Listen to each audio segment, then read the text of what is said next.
visión, otra mirada. Esta crisis ha sido... La vida política de Evo Morales es un tema que ocupa a los Estados Unidos y we are delighted to be here. Desde adentro con Andrea Bernal. Quiero, en primer término, agradecer al pueblo costarricense que hoy me ha dado el más preciado de sus bienes, me ha dado su confianza. En el 2010, Laura Chinchilla hizo historia al convertirse en la primera mujer presidenta de Costa Rica. Lo logró tras una larga trayectoria en el servicio público, habiendo sido vicepresidenta, congresista y ministra de Seguridad Pública. Ese es el mandato que he recibido del pueblo. Seguridad, seguridad y mucha seguridad. La seguridad ciudadana fue uno de los temas que Chinchilla priorizó durante su mandato, implementando políticas para enfrentar la violencia y el crimen organizado. Su gobierno, por ejemplo, invirtió en la modernización de las fuerzas policiales y en programas de prevención del delito. De hecho, cuando recibió al expresidente estadounidense Barack Obama en el 2013, el tema central del encuentro fue la cooperación de seguridad y la lucha contra el tráfico ilícito de drogas. Laura Chinchilla también se destacó por promover el desarrollo social, sobre todo en el área de la educación y la protección del medio ambiente. El enfoque de su gobierno en la energía renovable, la conservación forestal y el desarrollo sostenible contribuyó a la reputación mundial de Costa Rica como líder ambiental. Sin duda, el ascenso de Chinchilla marcó un hito significativo en la lucha por la igualdad de género y el progreso democrático en América Latina. Pero su compromiso con la defensa de la democracia y de los derechos humanos se ha mantenido firme tras dejar la presidencia de Costa Rica en el 2014. Como parte de la Organización Iniciativa Democrática de España y las Américas, IDEA, Chinchilla fue observadora electoral en Venezuela durante el plebiscito opositor del 2017 contra el régimen de Nicolás Maduro. ¿Quién quiere apostar a que se siga por las malas en la resolución de la situación de Venezuela? También ha liderado diversas misiones de observación electoral en representación de la OEA, incluyendo países como México, Estados Unidos y Brasil. La inestabilidad política es peligrosa en cualquier país, sin embargo, lo que estamos viendo en Brasil es que la gente está recurriendo al voto de manera importante, con una actitud de gran respeto a esta jornada, y esa es la mejor manera de resolver las diferencias políticas en un país. Hoy Laura Chinchilla sigue siendo una fuente de inspiración para que más mujeres participen en la vida política en una región donde la participación femenina enfrenta múltiples desafíos. En abril del 2024, Laura Chinchilla participó en la Cumbre Concordia de las Américas, un foro anual que reúne a líderes empresariales, políticos y sociales para discutir temas clave y promover la cooperación en América Latina. Allí nos encontramos y grabamos la conversación que les presento a continuación. Hola, ¿qué tal? Soy Andrea Bernal, bienvenidos a Desde Adentro. Si hay que hablar con una mujer, expresidenta, que le duele y le importa a la región, hay que hablar con Laura Chinchilla, expresidenta de Costa Rica. Y aquí estuvo en nuestro programa hablando de sus preocupaciones, sobre todo de cómo el crimen organizado está permeando la región y Costa Rica, y el tema de las constituyentes en la región. Acompáñenme a esta conversación. Presidenta, hola, qué gusto. ¿Cómo estás? Me encanta encontrarla en estos eventos que habla de democracia, porque usted está mucho en eso. Así es, Siempre. Bueno, es que es el tema en la región, dentro de otros, pero sin lugar a dudas es un tema importante. ¿Hace cuánto tiempo usted fue presidenta? No por contar años, sino Bueno, ¿hace cuántos? Pues, ya ha pasado el tiempo, estamos precisamente en el 2024, se cumplen 10 años desde que yo dejé la presidencia. Yo fui presidenta entre el 2010 y el 2014. ¿Extraña ser presidenta? ¿Extraña estar No, para nada, a pesar de que, vaya, yo me siento muy honrada de que los costarricenses me hayan dado esa oportunidad, y fue una experiencia llena de cosas hermosas, también de muchas tensiones, como es lógico en esos puestos, pero también he encontrado muchas razones para mantenerme activa y seguir ayudando con muchas causas después de que dejé la presidencia. ¿Cómo fue hacer política en esos momentos en Costa Rica, presidenta, de las pocas mujeres, no solo en Costa Rica, sino de la región, en llegar a ser presidenta? Hoy por hoy vemos como que se van abriendo más espacios, pero en esa época era más difícil. ¿Cómo Sí, fue pues, abrirse ese espacio? Yo diría que tampoco ha cambiado mucho. Si tú miras, más bien en la época en que yo estuve presidenta, habíamos varias en América Latina. Hace tiempo no hay una nueva presidenta en América Latina. Muchas candidatas, pocas llegan, ¿no? Exactamente. Entonces sigue habiendo problemas. ¿Y cuál, a mi modo de ver, es el principal problema que tienen todas las luchas de las mujeres? Y son las normas sociales, los prejuicios. Es decir, se sigue mirando a la mujer sin las mismas capacidades que el hombre para desempeñar ciertas funciones, y una de ellas es el ejercicio del poder. ¿Y usted está de acuerdo cuando un presidente llega y dice, bueno, vamos a hacer un gabinete de mitad, vamos a dar ese... Absolutamente. ¿Sí? Hay que hacerlo, hay que seguir Hay que hacerlo porque, primero, no es cierto que no hay mujeres. Siempre las hay. Lo que pasa es que era más fácil a veces buscar caras conocidas de los hombres, porque los hombres en general tienen mejor proyección, les dan mejor publicidad, lo que sea. Entonces siempre vamos a encontrar buenas mujeres. Yo tuve un gabinete prácticamente paritario, pero además puse a las mujeres en mi gabinete en las áreas fuertes. La ministra de Comercio Exterior, la ministra de Industria, la ministra de Agricultura, y fueron las mejores ministras de gabinete. Y ya sentada con los presidentes de América Latina, había otras presidentas de la región, pero usted sentía que había ese machismo con los otros presidentes de la región, que había que hablar más fuerte y más duro. Pues la verdad que yo creo que yo tuve mucha suerte en las que fuimos en ese momento, o sea, recuerdo con mucho cariño más bien la forma en que nos respetaban, en que nos daban el espacio, ¿verdad? Era una América Latina no tan polarizada como hoy, que hoy hasta se pelean por las redes sociales entre ellos. Era una América Latina diferente, a pesar de que habían diferencias también ideológicas, pero había mucho respeto y eran unos caballeros los que gobernaban, por lo menos la mayoría de ellos. ¿Le gustaba más esa política sin redes sociales? Habían redes sociales, pero vamos a ver, la red social se le veía como un instrumento más para comunicarnos con la gente y para escuchar más a la gente. No para pero gobernar no desde. esclavizarse. Y no para gobernar desde. Exacto, no nos dejábamos esclavizar por las redes sociales, y luego la red social jamás puede sustituir muchas formas de comunicarse. O sea, por ejemplo, pelearse con presidentes de otros países o insultarse a mí me parece inaudito. Hay una región complicada. Usted está diciendo que esa región, cuando usted fue presidenta, es muy distinta a la de hoy. Hay quienes dicen que es una región un poco convulsionada, en llamas, todos están peleando, los presidentes se pelean, crisis diplomáticas. ¿Cuál es su lectura? Sí, por lo menos desde el punto de vista del diálogo político, la región está en su momento más bajo. Yo no recuerdo un momento así, eso que he estado cerca de la política latinoamericana por casi 40 años, y no recuerdo un momento tan bajo como ahora. No solamente son las diferencias ideológicas, eso siempre ha existido, es la forma en que se están comunicando, pero además pareciera que disfrutan un poco el encender esas hogueras, porque eso les genera algunos réditos internos, y ese es el otro problema.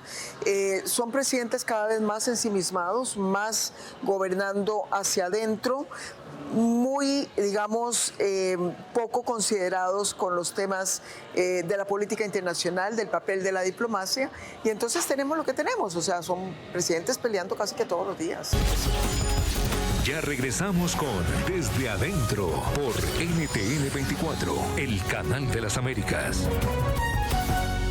Pongámonos a ver en la región que vive, un problema de inseguridad y un problema también de democracia. La llevo a unas marchas en Colombia. Sí. ¿Qué dicen esas marchas sobre Colombia? ¿Qué dicen esas marchas sobre los colombianos, presidente? Vamos a ver, yo no he visto mucho ya lo que son los mensajes más puntuales, pero en general yo he sido siempre una defensora de la importancia que tiene el que la sociedad civil se pueda manifestar.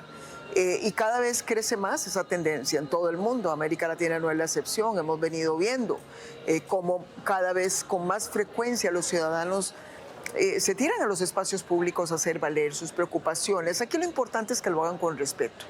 Y eso fue lo que pasó. Hubo respeto de parte de los manifestantes. Me parece que el gobierno también dejó que fluyera las marchas en todo lado sin ningún tipo de acoso indebido. Y eso es necesario. Es importante que los gobernantes aprendan a escuchar a la gente. Cuando un presidente como Gustavo Petro habla de una constituyente, y ya la hemos escuchado en otros países de la región, dicen siempre que hay un peligro, porque uno sabe cómo empieza una constituyente, pero no sabe cómo termina.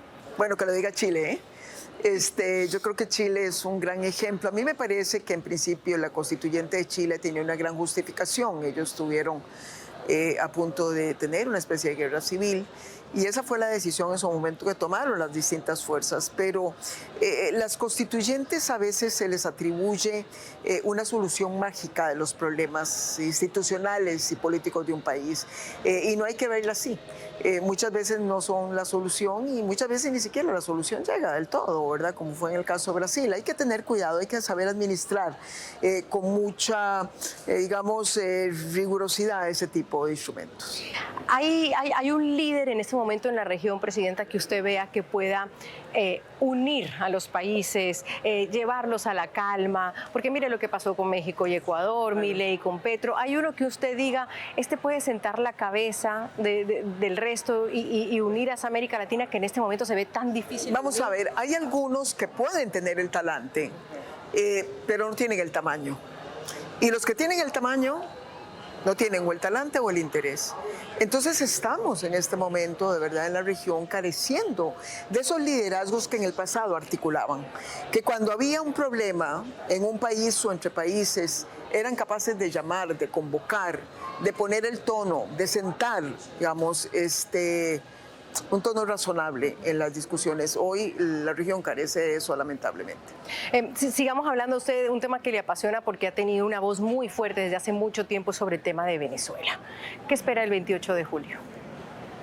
Seguimos muy preocupados. O sea, yo quiero decir que yo no tengo mucha fe. No tengo mucha fe. Es que no tenemos por qué tenerla. O sea, el régimen ha demostrado una y otra vez hacer lo posible por evitar el ser desplazado del poder. Y no veo por qué va a ser ahora la excepción. Ya hemos visto lo que ha pasado, han dificultades para que el bloque unitario registrara al candidato de oposición, primero las candidatas, las dificultades que han tenido la gente que está viviendo en el exterior para registrarse también. Estoy segura que va a haber un desbalance enorme en la publicidad, ¿verdad? A favor del gobierno. Y bueno, estará por verse si el conteo de votos va a ser un conteo con transparencia y con integridad. Pese a que finalmente no habilitaron a María Corina Machado, que Corina tampoco se pudo inscribir, ahora sale otro candidato de esa unidad. ¿Tendrá ese peso? Definitivamente jamás se le puede comparar particularmente con María Corina. O sea, jamás. Es decir, María Corina era la apuesta absolutamente ganadora. Las apuestas de haber sido una especie de evento de esa naturaleza habrían sido prácticamente 100-0. No había ninguna duda de que iba a ganar. En el caso de este candidato, pues se relativiza, aunque yo sí creo que el deseo de cambio que tienen los venezolanos va a ser muy fuerte como para hacer esa apuesta. Lo otro que va a ser clave es que ojalá la oposición se una, porque si se fragmenta, pues eso es lo que está buscando el régimen, ¿no? Sanciones. Estados Unidos reimpone unas sanciones. ¿Eso ha servido? ¿Eso ha demostrado que ha servido las sanciones, Presidenta? Las sanciones yo las defiendo siempre y cuando vayan de la mano de una política diplomática consistente. El problema es que muchas veces vemos sanciones sin esa política diplomática consistente o algunos esfuerzos diplomáticos no acompañados de sanciones. Y eso es lo que ha pasado en Venezuela. Las sanciones debieron haber llegado antes, en el momento, por ejemplo, en que la comunidad internacional estaba más alineada. Juan Guaidó en su momento tenía un gran apoyo popular, la gente estaba en las calles también demandando cambios. Llegó un poco tarde y además se entregaron sin ningún tipo de señal clara a cambio de parte del gobierno, en el sentido de que iban a haber elecciones con condiciones. Y entonces, bueno, vimos lo que le pasó a María Corina y ahora vuelven a poner sanciones, pero me parece que ya el régimen tuvo su ventana de respiro y con eso le basta por un rato. Hay como entender a Estados Unidos, hay gente que dice es que fueron ingenuos, otros es que fueron pragmáticos, es que ellos no pierden. Hay como entender la movida de Estados Unidos. Yo simplemente creo que hay dos cosas que están pasando en Washington que antes no pasaban. Una, tienen demasiados distractores, muchas cosas que compiten con lo que pasa en América Latina y entonces América Latina se debilita dentro de su agenda. Y lo segundo, no hay mucha consistencia y diálogo entre los actores claves. Departamento de Estado, National Security, exacto, Casa Blanca, en fin, hay el Congreso, el Senado, en fin, se ha perdido mucho la consistencia de la política exterior hacia América Latina. Maduro para más tiempo. Ojalá que no. Ojalá que no. Los únicos que pueden garantizar que eso no suceda son los mismos ciudadanos, que su voto sea tan claro, tan consistente, que el fraude que tengan que hacer sea un fraude prácticamente insostenible. Eso es lo único que puede salvar. Ya regresamos con Desde Adentro por NTN 24, el canal de las Américas. Aparte de la democracia, otra preocupación de América Latina, y usted es una experta en eso, el tema del crimen organizado, presidenta, tiene cooptado a nuestros países. El caso de Ecuador, que la gente lo ve hoy, dice es imposible de creer que un país como ese hoy esté como está, porque ha tomado a los jueces, a los fiscales, a los políticos, a todo el mundo y tiene al Ecuador sumido en lo que está. ¿Cómo ve usted el tema del crimen organizado, que no es de un país ya, sino es de toda la región? ¿Hay cómo vencerlo? A estas alturas es una tarea difícil, pero no imposible. Pero requeriría muchísimas cosas adicionales. Por ejemplo, cuando analizamos, se estiman que existen a nivel global unos 15 mercados criminales, 15 mercados en donde el crimen organizado opera. Desde las drogas, obviamente, pasando por tráfico de armas, trata de personas, trasiego ilegal de especies naturales, etc. Bueno, de esos 15 mercados, 11 están debidamente asentados en América Latina. Ya América Latina se considera hoy un hub de esos mercados ilegales. Número 2, antes lo que veíamos era, bueno, el crimen organizado opera ya en Colombia por la cocaína, luego se desplaza hacia México, en donde se une el opio, etcétera. Y bueno, no, resulta que hoy lo que nos dicen los datos es que no hay un solo país en América Latina en donde no haya presencia del crimen organizado. Algo muy importante, los países que eran los más seguros, Ecuador, Costa Rica, Chile, Uruguay, son los que están mostrando tasas de crecimiento de los homicidios más rápidas en toda la región. Y básicamente esa violencia es una violencia originada por el crimen organizado. O sea, nadie está a salvo hoy. Y me lleva a preguntarle, porque hicimos una entrevista hace poco en el programa sobre The Inside Crime, sí, del informe de incautaciones de cocaína. Sí. Y me decían los investigadores, póngale ojo a Costa Rica. Sí, así es. Póngale ojo a Costa Rica. Puede, ojalá no, convertirse en el Ecuador de Centroamérica. El tema de homicidios ha subido altísimo y se ha vuelto un país de transbordo de droga. ¿Qué se está haciendo en Costa Rica cuando hay esta alerta? Porque hay una alerta antes de que suceda la explosión que está en Ecuador. Bueno, usted se imaginará que precisamente por conocer algo de este tema y siendo costarricense, no me canso de advertir a nuestras autoridades de lo que está pasando. Sin embargo, me temo que la respuesta no está siendo todo lo contundente y efectiva como lo que necesitamos hoy.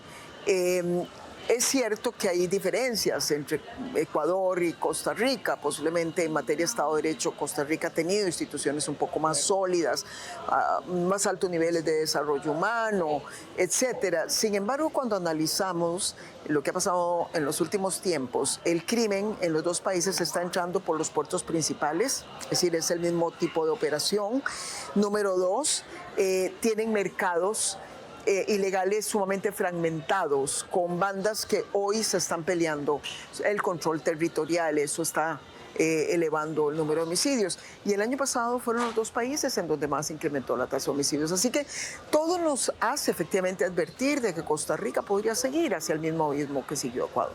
Cuando hablamos de temas de crimen organizado, va atado a la democracia, porque tiene que ver con que está permeando las instituciones que son tan importantes para sostener la democracia. Y vemos, por ejemplo, el tema de Argentina, que es tan polémico, digámoslo así, en la región, cuando uno dice a Milei, se necesitaba algo diferente, pero ya no se sabe si ese tal vez es el camino. ¿Qué piensa usted cuando le dicen Argentina y Javier Milei?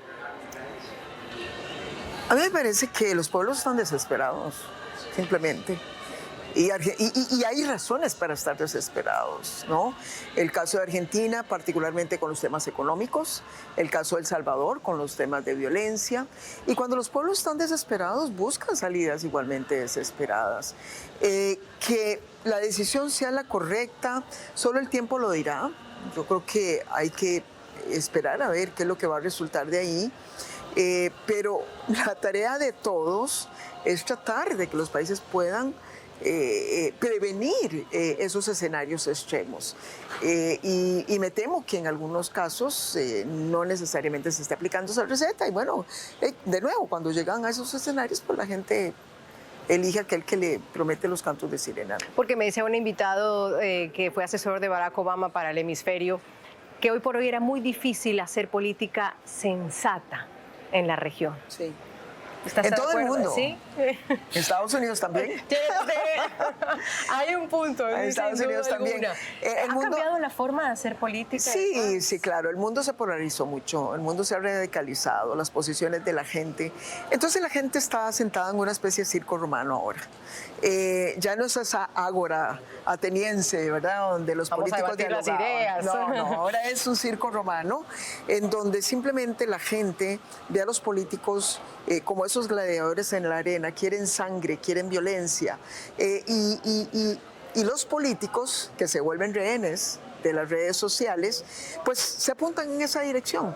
En mi época, las elecciones se ganaban desde el centro, desde la moderación. El que conquistaba el centro y el punto moderado del debate era el que ganaba. Ahora es lo contrario. El que busca la moderación, lo anulan y lo obligan a polarizar el debate. Entonces, sí, tiene razón. Es decir, ya la política sensata cuesta mucho encontrarla. ¿Dónde está haciendo usted base? ¿Dónde está viviendo? Porque la veo en Miami, en Washington, hemos visto en Colombia, en Costa Rica. ¿Dónde está usted? Yo mantengo mi hogar en Costa Rica. Mi hijo vive en New York y eso explica mucho que me mueva por la costa este de los Estados Unidos. A donde tengo también de por sí muchas actividades. Así que eso combino, pues sigo tratando de combinar mis cosas personales. ¿Le gustaría volver a entrar a la política? No. ¿Está bien como está? Estoy bien como está, me siento contenta, contribuyo en mi país, trato por lo menos llamando la atención sobre ciertos temas, participando en el debate nacional como una ciudadana más y algo muy importante, me encanta apoyar a las mujeres jóvenes que vienen para arriba. Y ese creo que puede ser nuestro mensaje final, Presidenta Chinchilla, agradeciéndole por su tiempo. ¿Cuál es ese mensaje para esas mujeres jóvenes, pero también ya de cierta trayectoria, sí, que todavía lo piensan dos veces en entrar en política, aunque quisieran, porque mi familia se meten con mi esposo, con mis hijos? Es como una violencia política mucho más fuerte de la que puede vivir un hombre. ¿Cuál es el mensaje para ellas que hoy la dicen, ¿será que yo me meto en esto? Sí, yo sé que es difícil. A medida que han participado más mujeres en política, ha crecido la violencia contra ellas, la violencia política. Y yo entiendo, no es fácil, ¿verdad? Pero por otro lado, hay muchas de ellas que tienen un gran impulso, unas grandes condiciones, un gran liderazgo, y nuestros países no se pueden perder de esos aportes. Hoy la democracia más que nunca requiere el buen talante, la capacidad de escucha y de negociación que tienen las mujeres, de manera que tenemos que dar ese paso adelante por nosotras mismas, porque tenemos que seguir demostrando que sí podemos hacerlo, pero sobre todo por nuestros países. Dicen que más mujeres, más democracia. Así es. Le agradezco muchísimo por su tiempo, siempre es un placer verla. Gracias. Igualmente. Muy gentil, sigamos por acá.